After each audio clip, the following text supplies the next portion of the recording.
Before we begin the video, this intro is being filmed in real time. It is now July 4. I just graduated last Sunday, so abangan nyo yung vlog na yon. But I would like to take this moment to give a quick shout out to FOUNDREE. This video is not sponsored, by the way, but I would like to thank FOUNDREE for being kind enough to invite me to their launch party. FOUNDREE School is an innovative and progressive learning center for architecture and the built environment. They have two main offerings. The first one being that it is a review center for the architecture licensure exam. And their classroom is so nice, guys. It was designed by Buensalido Architects, and kitang-kita mo na sa design na yon, it really gives the opportunity for collaboration and informal learning, which is sobrang on-brand dun sa thesis ko, since my thesis is also a school and I use that same design principle. And literally today, kakalabas lang ng results of the recent architecture licensure board exam, and I am happy to say that 100% ang passing rate ng UP Arki, so congratulations sa mga bagong arkitekto ng bayan. FOUNDREE also offers special workshops, programs, and seminars for architects, creative professionals, and even aspiring architects, because I know a lot of you guys that watch my videos want to be architects in the future. To learn more about them, you can check out FOUNDREE on their Instagram and Facebook page, which will be both linked down below. Anyways, enough with this intro, and let's get right into Thesis It Part 4. Woo!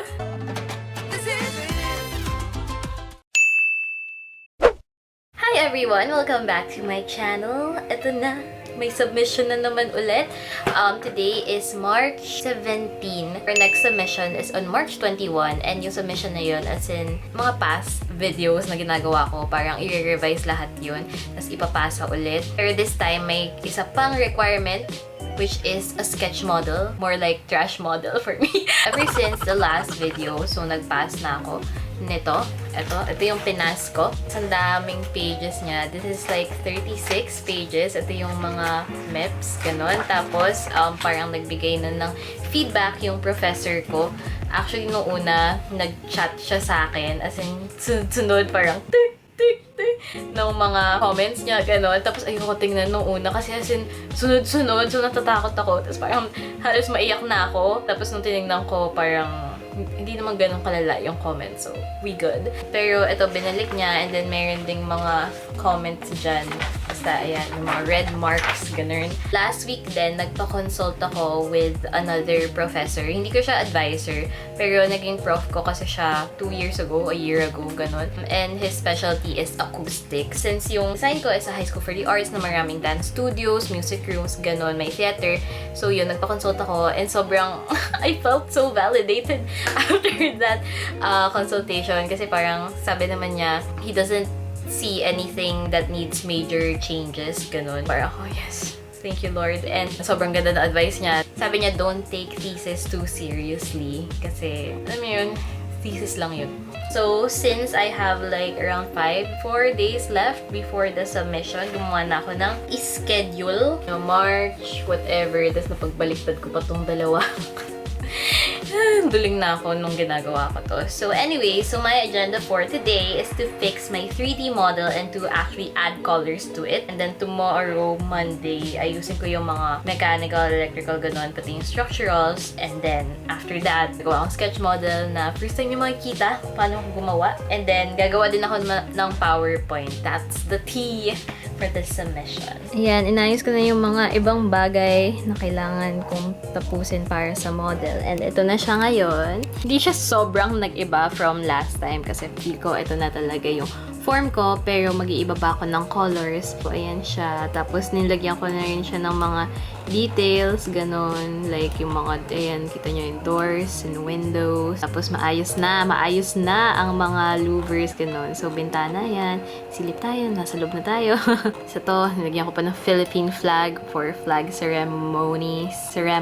Ito, yung mga louvers na ganyan, feel ko yan yung lalagyan ko ng kulay. Kasi, diba, high school for the arts, so dapat naman may kulay. Ayan, so, huwag kayong magulat kung nagbago na yung damit ko, yung itsura ko, dahil just ko, sobrang tagal na since nung nag-intro ako, mga 10 hours na nakalipas, gabi na, ganun. So, ngayon, mag-start na akong mag-try mag-color. So, I thought I would film this. Although, hindi kasi talaga ako magaling sa color. So, ewan ko, tinan na natin. Okay, so I'm thinking yung colors na gagamitin ko mostly is mga red, blue, a little bit of yellow, since yun yung colors ng school. I want to try something. Now, what if ito is gawin kong red? It's a good red. Ugh. What, Moira? What? What the hell? Is ito gawin nating light. Parang dark ng red. Let's try muted. Parang pink naman siya. Ito na lang muna. Try natin lagyan ng kulay. That's cute. What about blue? Light muted blue. Like this. Oh my god, mukha siyang states kaysa Pilipinas. Wow, that's so bad. Oh my god. I hate coloring. What if ito naman, ito is like a stone accent, ganun. And then this one is red. Ew! Wait lang. Okay, let's think. Let's really think about this before we proceed. I don't know. I don't like it. What about yellow? Yellow's cute. She cute.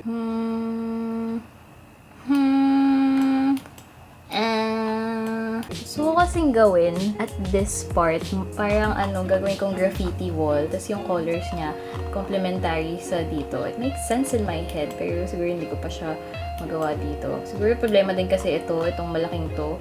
Hindi ko alam kung anong kulay ilalagay ko dyan.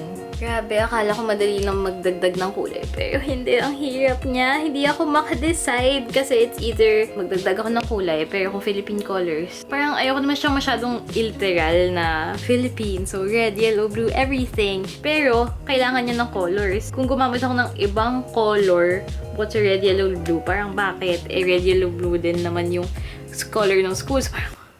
Tapos parang gusto ko din na gawin siyang neutral na lang kasi mas madali, mas fresh tignan. Pero kapag naman masyadong neutral, paano siya naging art school kung neutral siya? Parang ganun. Oh my god. So anyways, 1:30 na and sobrang kanina pa ako nandito. Nagtatry lang ako ng iba't ibang stuff. Pero ito muna yung ginawa ko. Gusto ko yung mga side elevations. Okay ako sa kanila kasi parang, ayan o, very white lang. Tapos maliit lang yung parts na may color. Pero itong front hindi ko alam. Basta hindi ko alam, matutulog na lang muna ako. Tapos gagawin ko yung ibang layouts tomorrow and hopefully makagawa na ako ng final colors.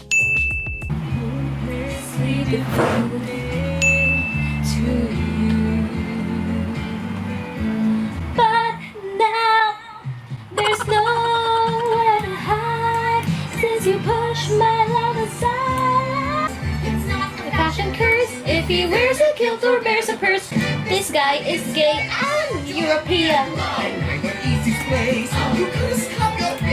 Completely closed the case. And I was working all day and ito, nakagawa na rin ako ng structural conceptualization. Yung building na mas maayos, color-coded na siya para mas kita mo. All day long, nag-layout lang ako. Ayan, yung mga ganyan ko. Yung layout ko na siya para tapos na. And then tomorrow is sketch model.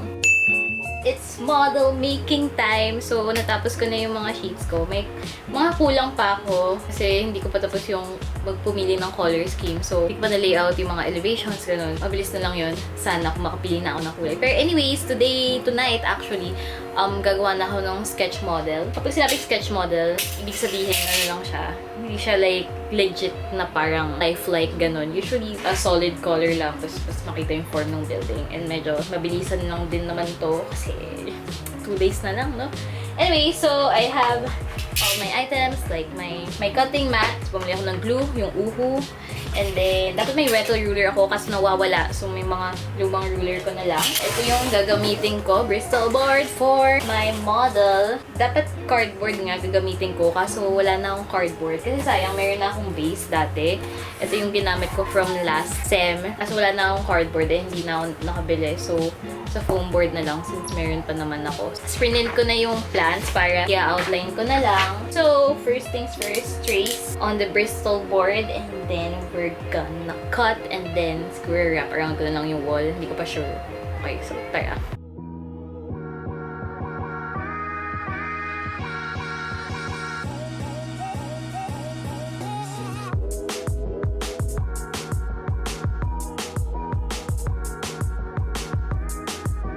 Nakat ko na yung mga floors. First floor, second floor, third floor, and roof deck. And then si Juliana.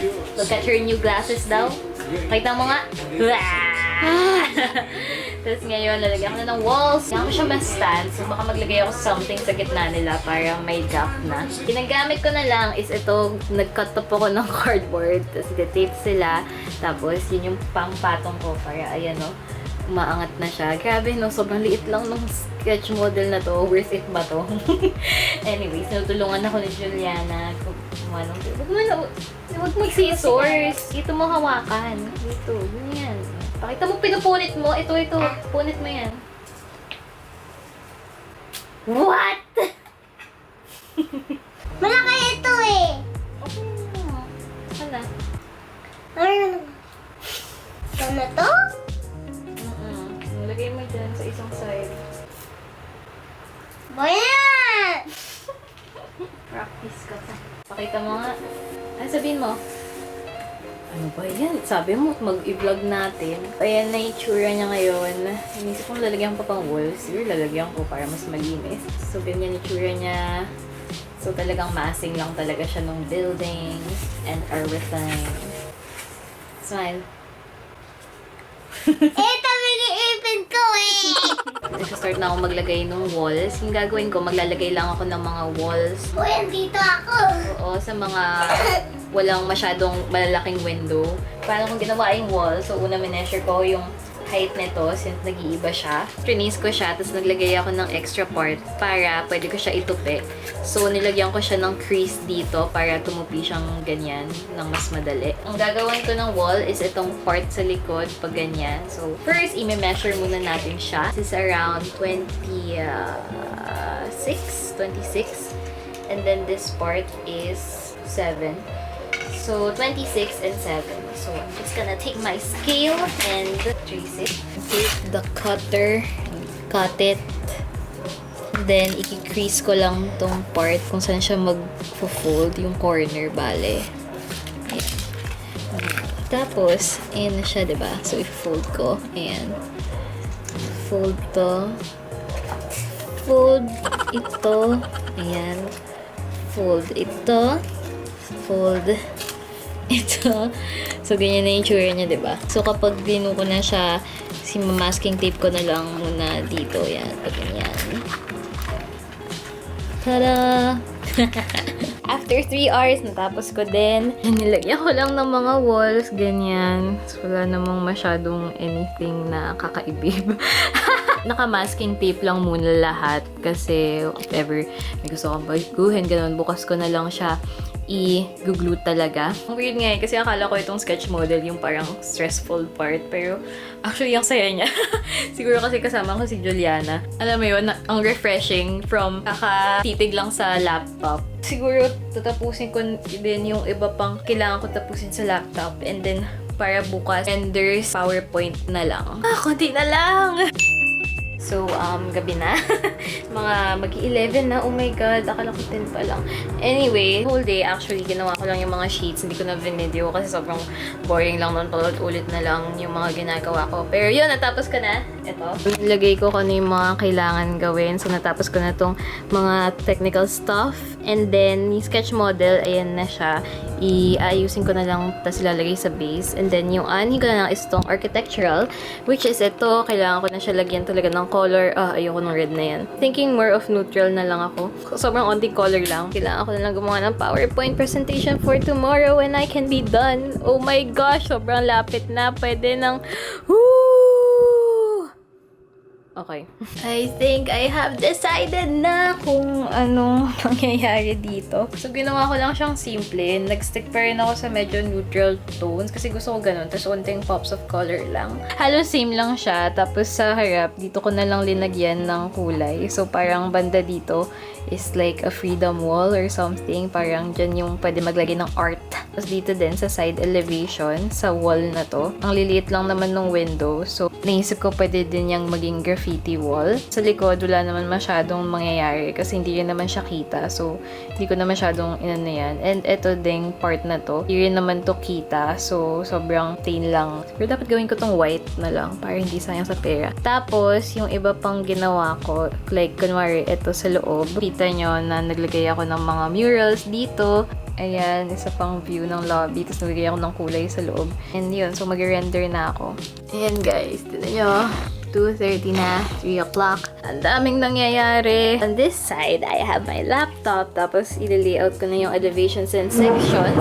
And then, on this side, nandito yung notes ko or handouts for Spanish. Kasi nalaman ko lang kanina na tuloy pala yung exam namin on Friday. So, ang saya, diba? After presentation bukas, mag-aaral pa ako.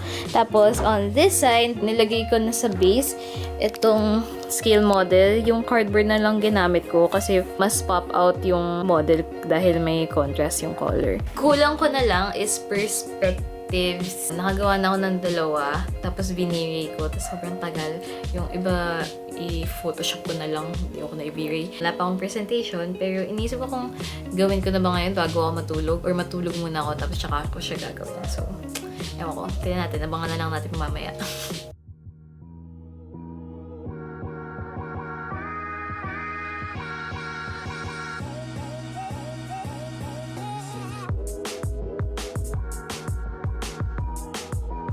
And it's 4:40 AM. Oh my gosh. Grabe. Ang tagal ko nang gising. Ang sakit na mata ko. Anyways.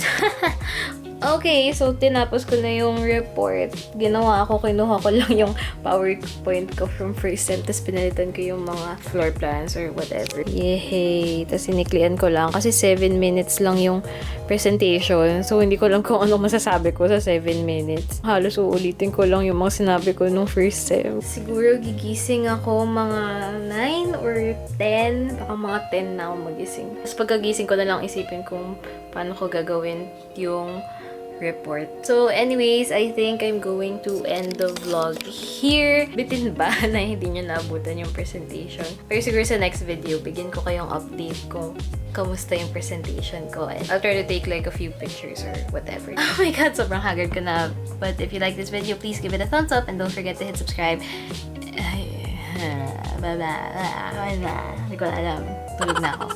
Okay, anyways. Thank you so much for watching and I hope to see you next time. Bye!